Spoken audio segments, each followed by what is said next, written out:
Okay,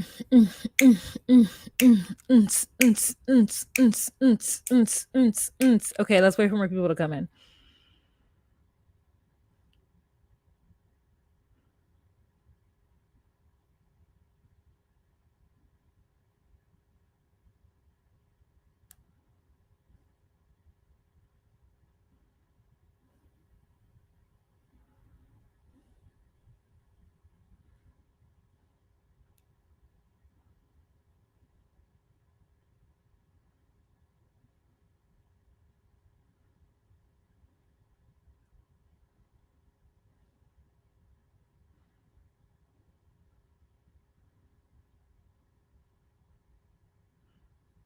Epic. Okay.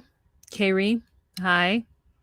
Only one person? I'm just gonna give everybody a chance. I'm gonna give everybody a chance. I'm gonna go on mute. You guys come in.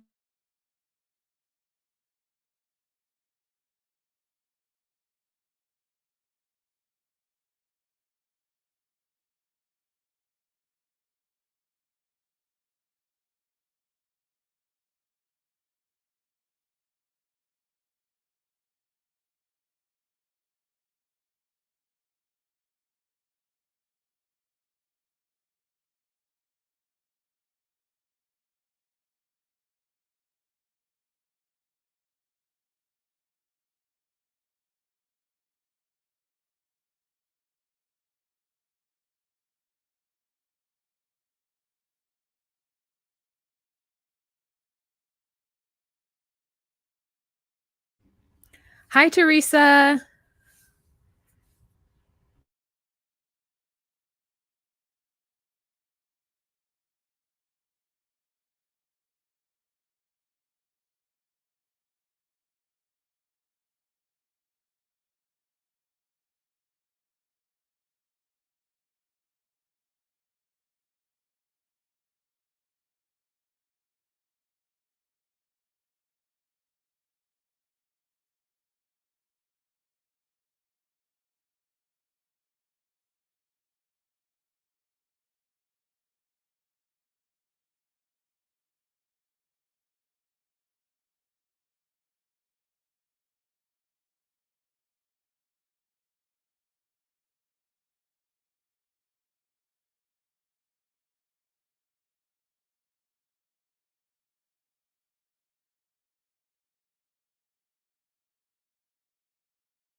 $15 people, 19 people. Who else is here? Kim. Hi. Erica. Hello. Yazelle. Hi. Pilar. Hello. You finally caught alive. Super happy for you. Okay, we're almost at 5 minutes. Should we start now? I did get my nose pierced. Thank you for noticing, Yazelle. I got my nose pierced last Tuesday, not 2 days ago, but the following week, and no one noticed that week except for my one friend who was in the Maldives, Dubai when I got it done. She's the first person. I was all up in Instagram's face and no one on Instagram noticed. Thank you. In fact, I was on here last week with it. So thank you for noticing anyway. Hi, Donna.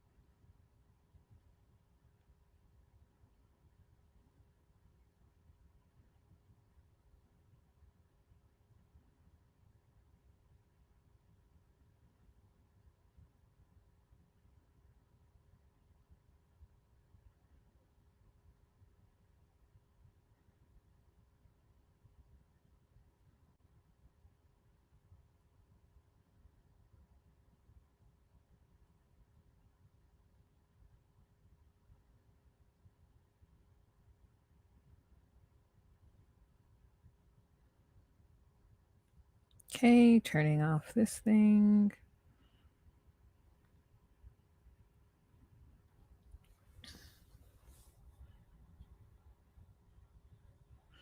All right, let's get started at 7 minutes. Nice, clean, even. Let me bring up my notes. Oh, talking about, oh, the tell-all. I have so many things I need to talk about.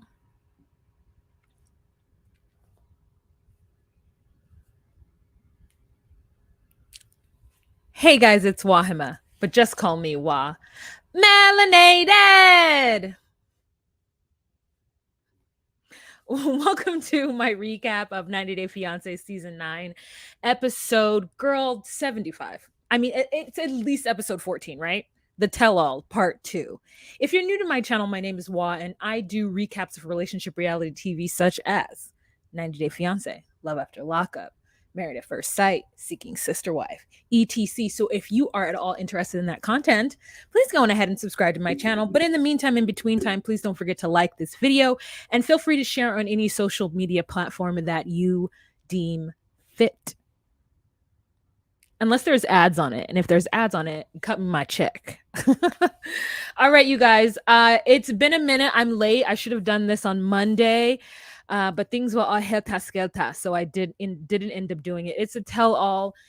Oh my God, it's finally over. It is finally over. How many episodes were there? I mean, I just got to keep talking about it because I feel like I just feel so used and abused and betrayed. You know what I'm saying?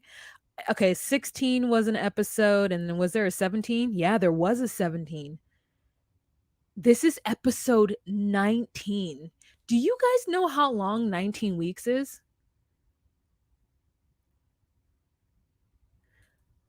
You are fully out of your through your first trimester. Like you were if you were pregnant, 19 weeks is like, just as pregnant as I'm sure. What are those two that are pregnant? Aren't those two like, I mean, maybe they're less than that. I don't know, girl, but oh my God. 19 weeks. They just held us hostage by the throat. Okay, let me stop complaining about that. Spackles. So we end this episode where we picked up on this episode where we ended off last week. And we have John and Jibri arguing. And it's frustrating because Jibri has decided that he's going to come to this tell-all and just wreak havoc. And none of us like it. Especially me, because I was on Jibri's side throughout his segment. I felt like him and his family were giving us content, and I respected the fashion hustle. Like, I really was on Jibri's side, and I really did think that he was like a good person at heart. But honestly, now I'm starting to see who he is.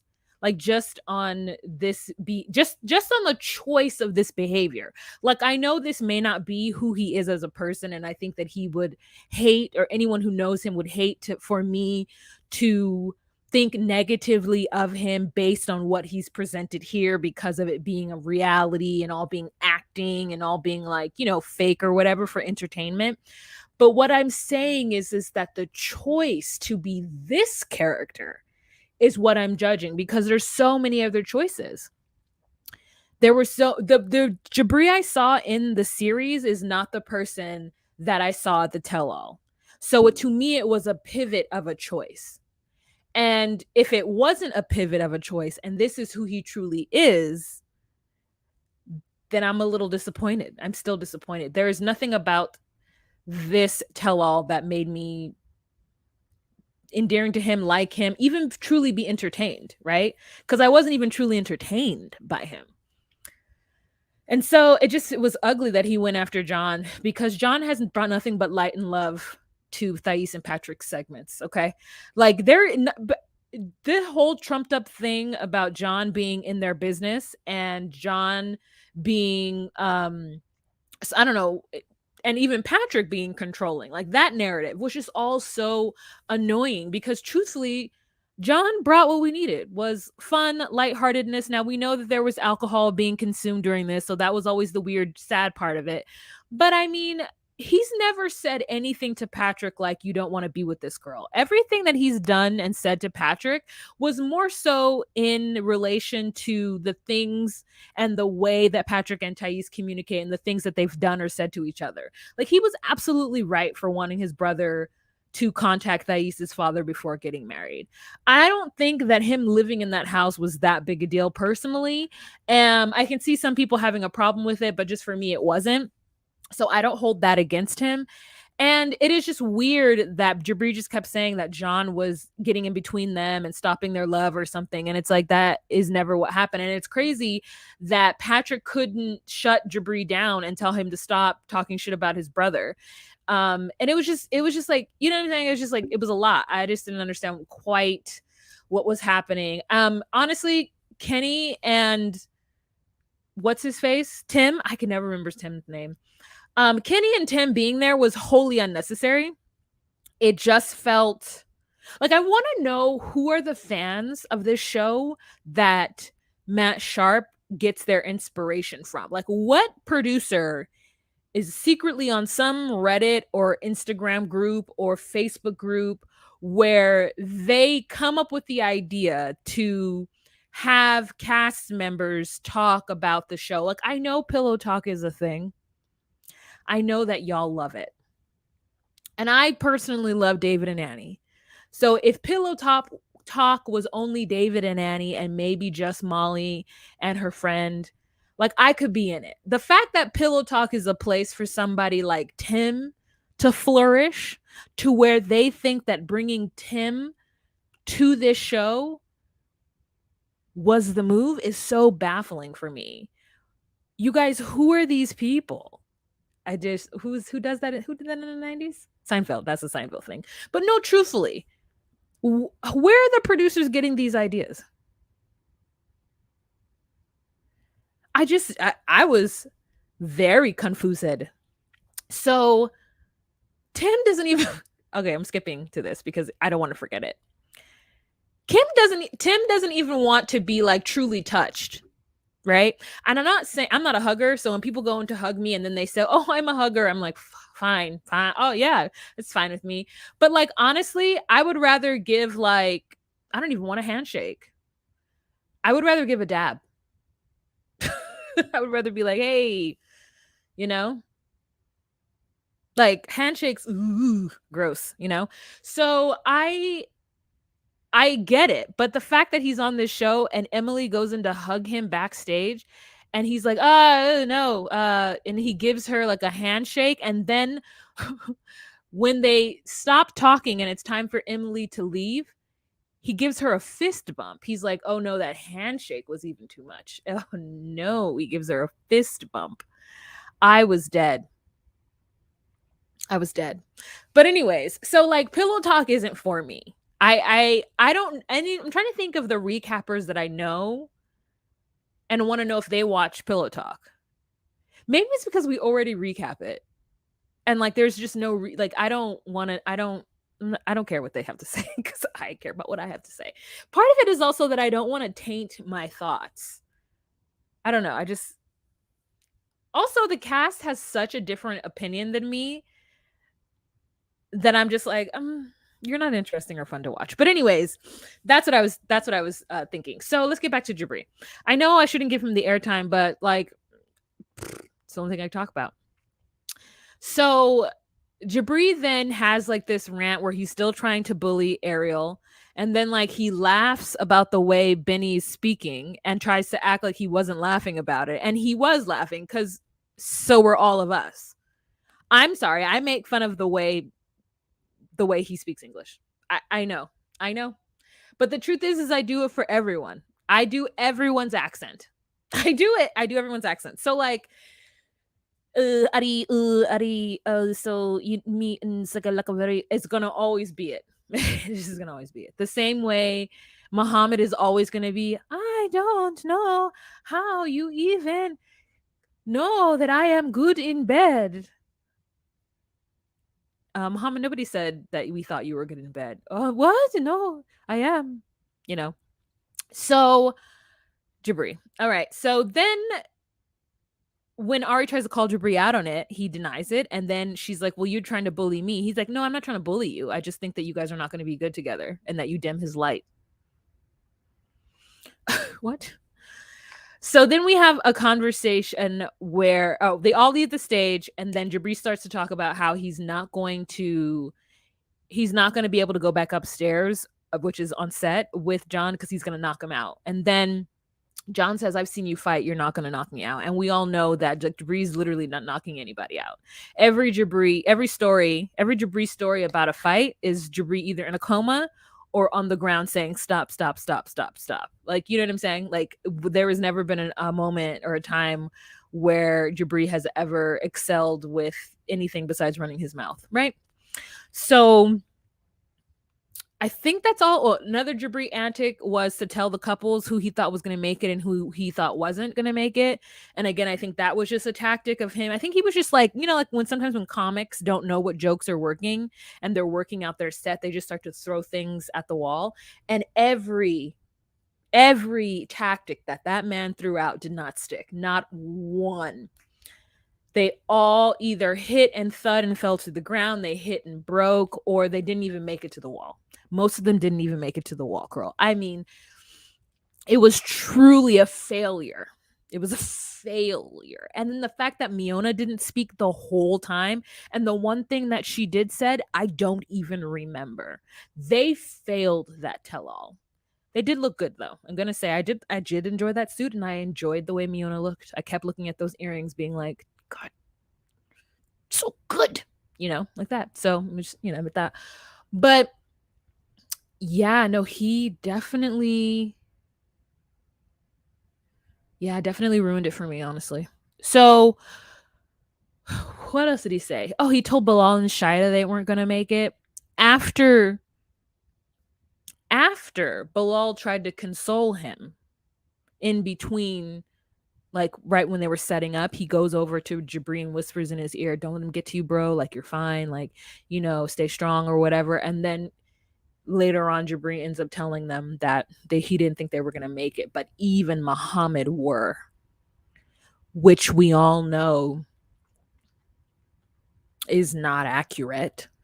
In fact, I don't know if you guys got the news with even Muhammad, but Muhammad filed a case against Eve that it was DV, domestic violence. And so she was arrested the other day. And then she is now back on Instagram talking about her lawyer and how she's lawyered up. There's even some rumors going around the interwebs that Muhammad has been inside of like Facebook groups, Reddit groups, chat groups that have talked about how to secure the foreigner to stay in the country once they've been brought over on a K-1 visa. And one of those tactics was claiming domestic violence, because once you do I don't know, the court is apt to just give you your citizenship, or not your citizenship, but allow you to stay without that person. And so many people feel like that is the tactic that he has taken on. That's crazy, honestly, because I've never heard that. Not to say that's not real. I'm just like, out of the years I've been doing this show, I've never heard anyone say that that's one of the tactics. And now that it's known, I think it's going to be not not that that is known. I'm saying that now that the audience knows or thinks that claiming DV is now a tactic that's going to be talked about all the time. This is the same way of a green card. Let me just say one thing about that. Everyone online is thinking that Pedro, because Chantel and Pedro are not together in their show, they're breaking up. Everyone's like, oh, well, now that he has the green card, he's out of here. Now that he has the green card, he's out of here. Oh, he has the green card, he's gone. And I'm like, hasn't he had his green card? Because he's also been able to work for a while. Do things work slower in Georgia than they do, say, in Florida? Because we're watching, 90 Day the Caribbean, and Daniel already has his green card, and he seems like he's only been here for a year. Am I getting green card and work permit mixed up? Because they did say green card. Everyone's been saying green card, not work permit. But anyways, let's go back. Let's get back. So he says that to them, and Jibri also, what did he said something. He calls John like trailer trash or something. And Kara calls Patrick out because Patrick doesn't stand up to Jibri and say, like, no, don't say that. And this is always like the interesting glimmer that I get into like the trailer, the community of folk that live in the trailer park, because is that an insult? Because I feel like it's the same thing as calling somebody ghetto, or saying like, oh, you're just a hood girl, you're project chick. Like, I mean, it is insulting if you're saying it like in a negative way, I guess. But I feel like sometimes, like, is it like project chick? Is she a project chick? I'm a project chick. I don't know. I'm gonna say I don't know.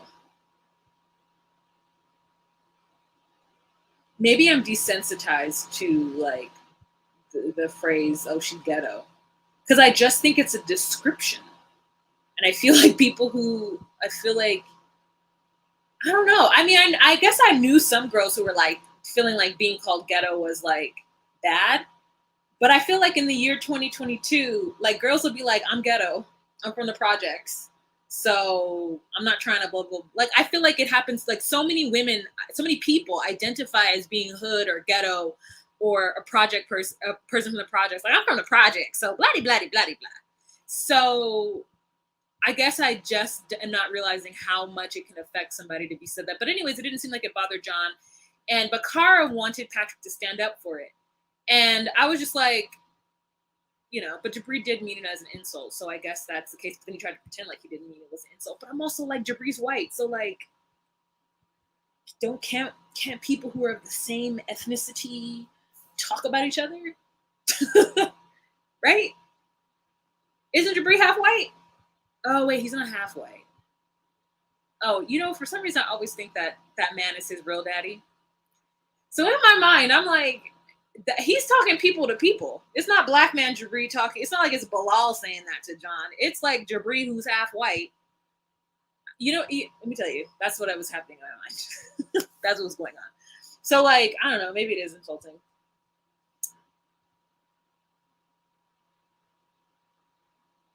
Maybe it is. Oh, there's a person in here. Who do I have any?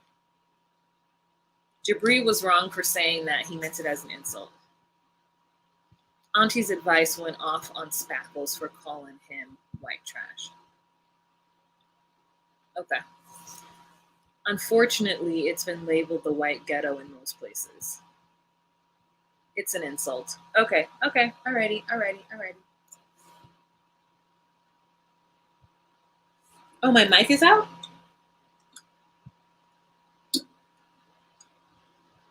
Is it not working?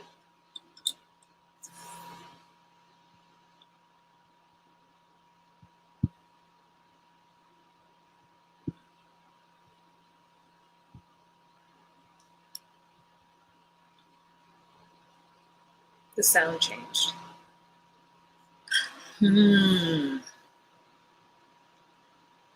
There's a sound in the. Is it my fan? It's always my fan.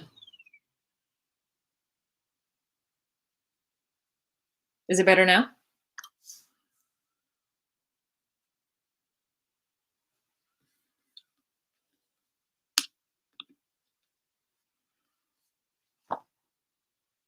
Your mic is out. No. My mic is out.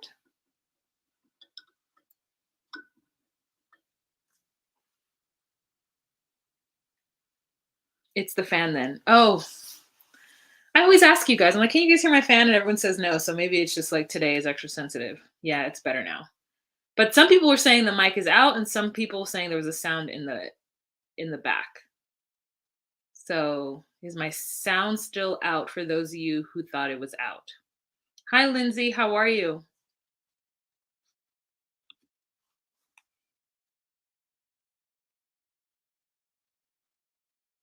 Alrighty.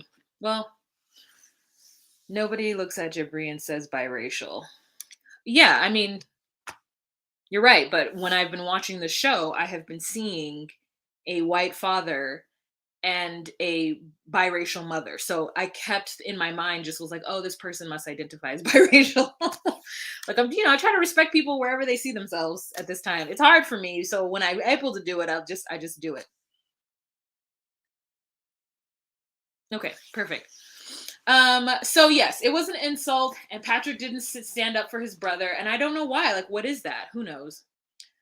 Who knows? But Kara definitely jumped up and said something.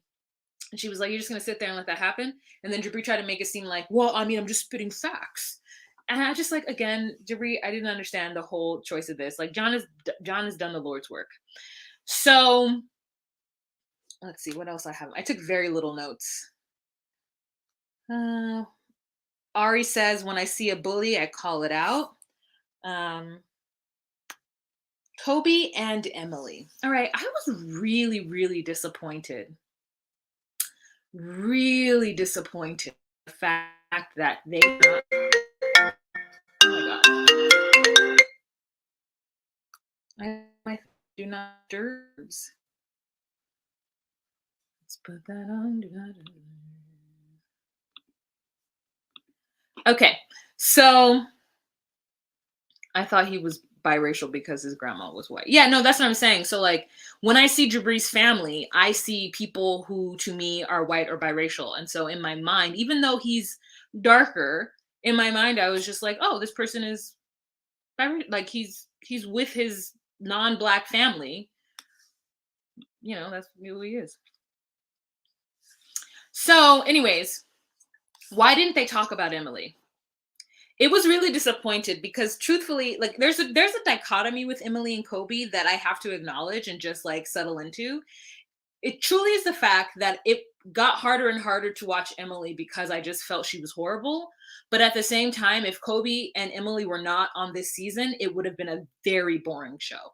Like dumb boring. Like dumb boring. If John wasn't on the show, it would have been boring. If Bilal hadn't pranked Shaida in the way, and if Bilal hadn't been a character that I didn't like, it would have been boring. I'm just like, is there ever a time where a character isn't horrible? Because even I love David and Annie, but even in David and Annie's segment, like David was the villain. David was like the loser who was like using his friend, and it was just crazy. It was crazy, but we love them now. So it's hard on me that Emily is what's the most interesting about the segment. Her like ignorance and like meanness and poor behavior with Kobe was the thing that was interesting.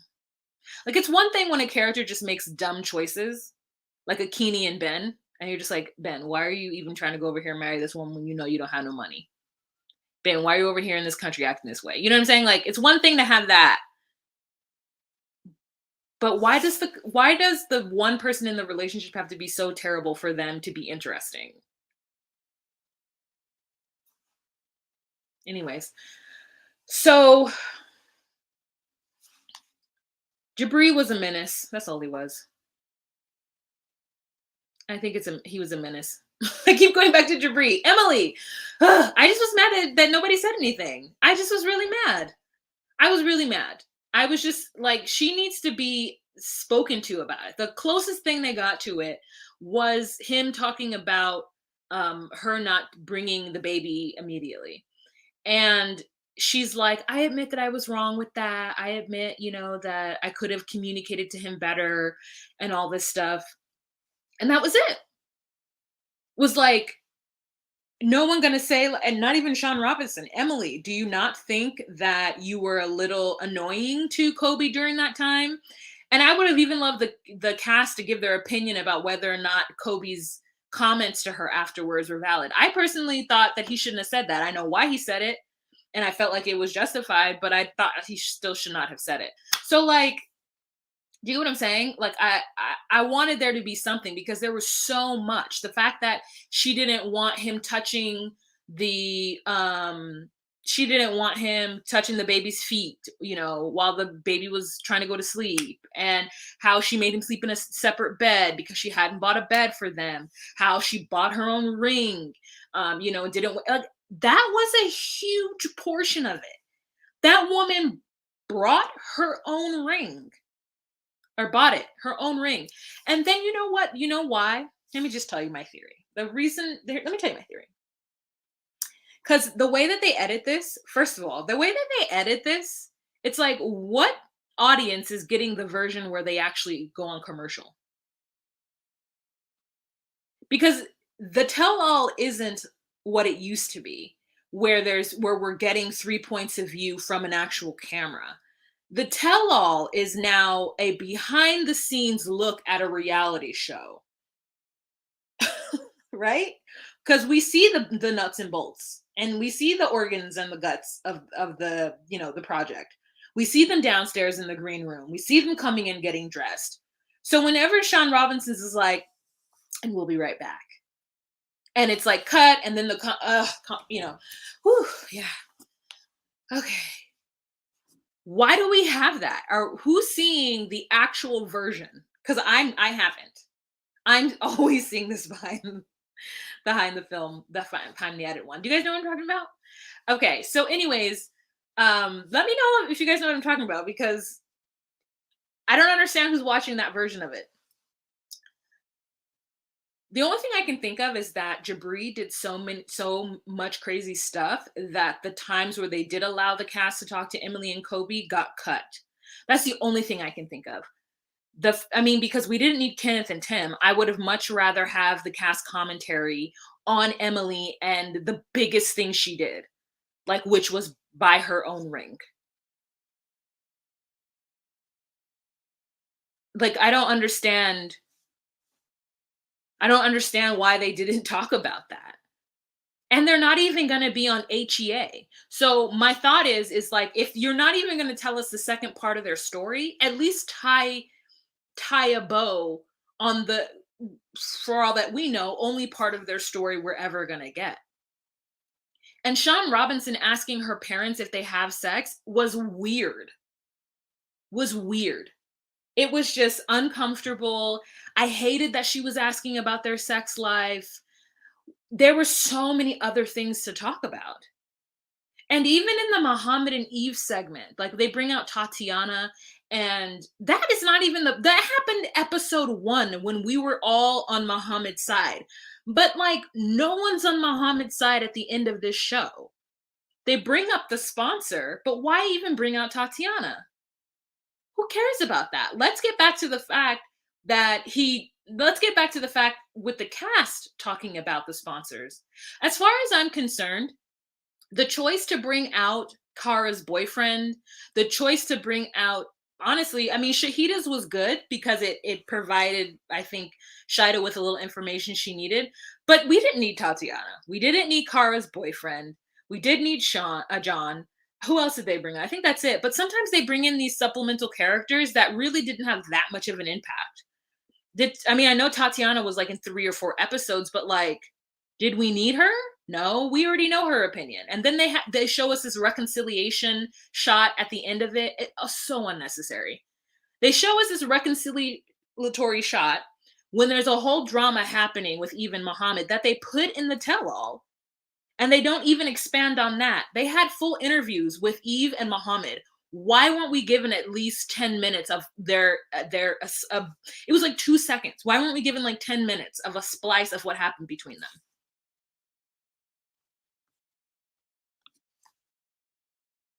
So it was just like, this tell-all just let me down in every single way.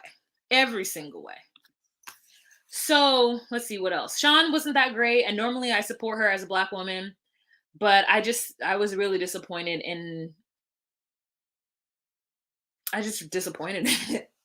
What else happened? Did anything else interesting happen, y'all? Oh, Bilal and Shaida. So Bilal is completely blindsided about people not liking him. Completely. It's like he's a deer in headlights at the end of the tell-all. He's like, "Oh, I didn't know that people felt that way. I thought I was presenting one thing, but to know that something is actually happening." And his wife is like, "Oh, are you okay?" And he's like, "Yeah, I'm fine." And here's the truth: I know exactly what Bilal is going through. Like, his mind is racing, he's spinning, like he doesn't know what to say, so he's deciding not to say anything. But I think that what Bilal needs to learn as a partaker in the reality world is that you have got to respond to your wife if she cries in front of you on camera. Even if you're feeling like a deer in headlights, if someone next to you is crying, and I guess here's my thing. Maybe religiously, they're not allowed to touch. Maybe that could be it. And so he doesn't want to put his hands on her, show her affection, because like religiously it's not his thing. It's not right for him. But I think what he needed to say was, "It's okay, Shaida. Can we cut this? I want to take some time with my wife." You know what I'm saying?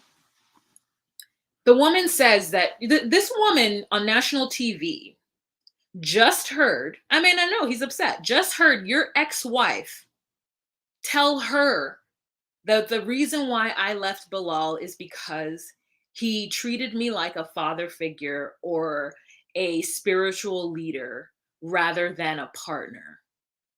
I wanted a friend. I didn't want somebody who was like leading me to the promised land. And also he can be a little particular, especially when you have two young kids and you expect the house to be in a certain manner. So basically what this woman is saying is that the two major reasons why she divorced Bilal were the exact reasons and issues that Shaida is having with him right now.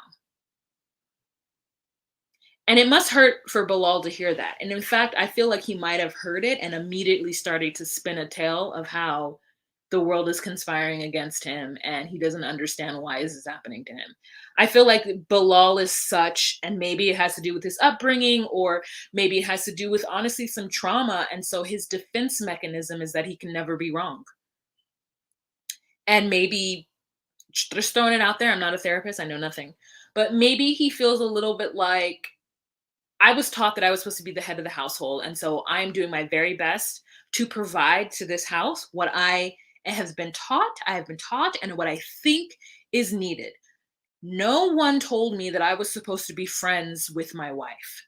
No one told me that I was supposed to be a equal-footed partner with them. I was taught that I needed to be strong, stalwart, organized, a provider, a protector, but wasn't taught to like hug, or not hug, but like, because I'm not saying he doesn't hug them. I'm just saying I understand exactly what Shahida was talking about. I get what she's saying. And it's unfortunate that that Bilal is unable to understand what it is that she's saying.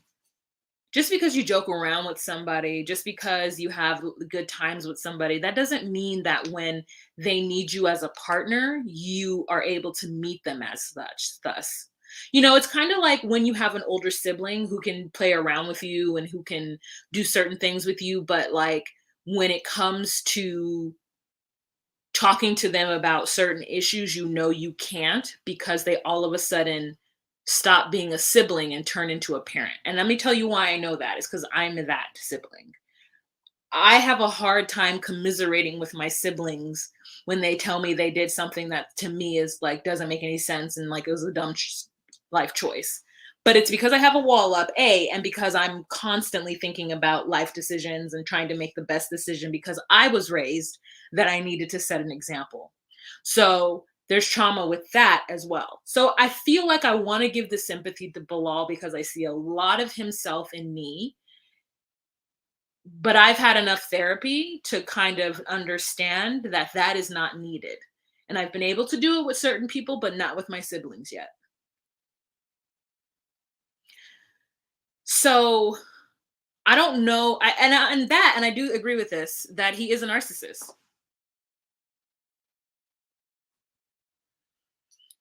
He is. And I think that it has to do with his upbringing though. Like when you teach somebody that kind of stuff, that and the mother and the sister said it. They've all said it. Bilal was taught to be this type of man. And that type of man is not working with the type of women that he wants. So he's going to have to adjust or find the women that's okay with it. So I did live for that too.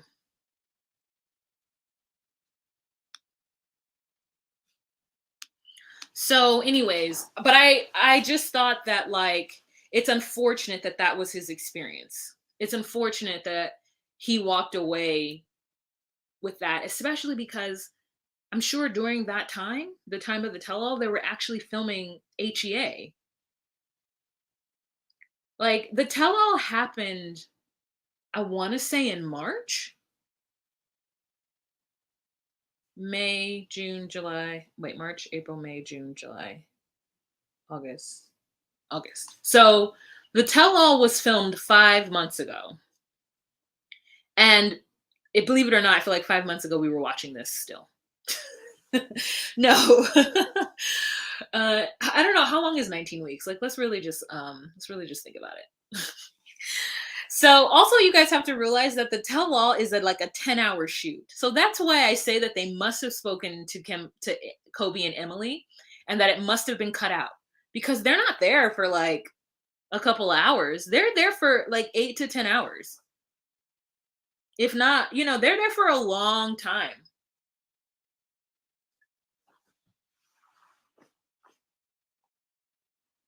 Ooh, Elle says that she thinks that Bilal had a vasectomy, which is why they're just not getting pregnant and he just won't say it. Ah.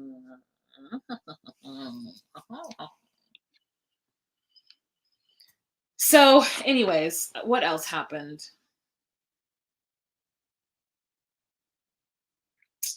We just kept seeing Kara's little track. Just kept seeing the little blonde thing connected. And I think that's it. What time is it? Ooh, I've been talking for 43 minutes. I'm gonna go live at 12 to Talking Seeking Sister. I got it, guys. Yep, it's an all-day event at dawn when they arrive and night when they leave. Yeah. So that's why I feel like something else had to happen. I feel like Patrick was complimenting Bilal though, and Guillermo said something like he wants to be like him. I think I read that too. Please do family Chantel. Pink Jeep, I can't. I can't. It always happens to me, right? Like I start doing a show and then I completely stop doing it. I can't watch them to get that divorce. I don't like it. No me gusta. I'm watching it all via 90 Day the Melanated Way on Instagram, and it is breaking my heart. And everyone is against Pedro, and they all think that he's now jumping ship because he got his green card. And I'm like, they're like, oh, it's been 5 years. I just can't. I can't.